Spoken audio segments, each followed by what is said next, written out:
ভাটপাড়ায় অস্ত্র উদ্ধারকে ঘিরে শুরু হয়েছে রাজনৈতিক বাকবিতণ্ডা। তৃণমূল বিধায়ক সোমনাথ শ্যাম বলেন, এই ঘটনার সঙ্গে জড়িত আছেন বিজেপি নেতা অর্জুন সিং। পাশাপাশি অর্জুন সিং এর দাবি, যদি বিজেপি এত শক্তিশালী তাহলে তাদের হাতে অস্ত্র থাকে, তাহলে তৃণমূলের লোকজন বাইরে বেরোচ্ছে কি করে? সবার তো বাড়িতে ঢুকে যাবার কথা।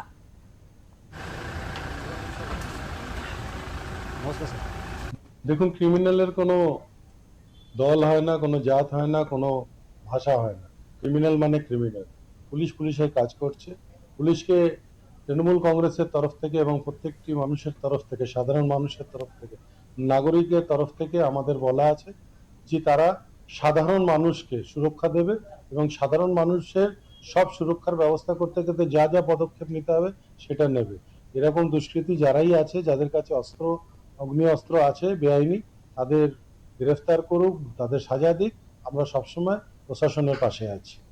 আপনি জানেনই, এখানে যিনি আছেন অর্জুন, এনার কাজই হচ্ছে অগ্নি অস্ত্র আনানো, বোমের মশলা আনানো, মানুষ খুন করানো, মানুষকে মারধর করানো, দাঙ্গা লাগানো, এটাই তার কাজ। সেরকম কিছু প্রতিশ্রুতি নিচ্ছে, কিন্তু আমি দায়িত্ব নিয়ে বলতে পারছি ব্যারাকপুর পুলিশ কমিশনারেট এবং পুলিশ প্রশাসন একদম কড়া পদক্ষেপে আছে, কাউকে কিছুই করতে দেবে না। যে যতই ভাবে ভাবুক, কিচ্ছু হবে না। আমরাও এটাই চাই, সবসময় চাই কি অপরাধ আর অপরাধী দুজনকে মাথার উপরে রাখতে না, পায়ের তলা রাখতে।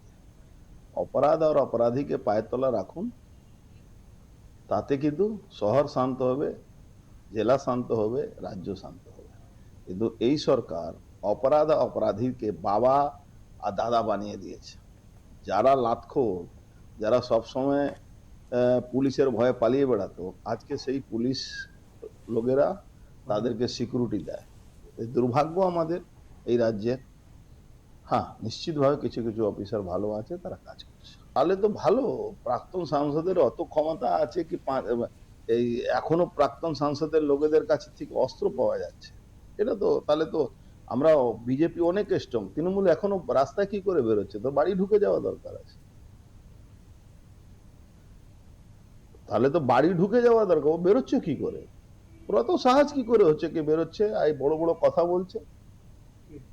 এই যে বলেছে তার অত সাহস হচ্ছে কি করে? যদি সবই আমারই লোক থাকে, তাহলে এরা বাড়ি থেকে বেরোচ্ছে কেন? তৃণমূল তো বাড়ি ঢুকে যাওয়ার কথা।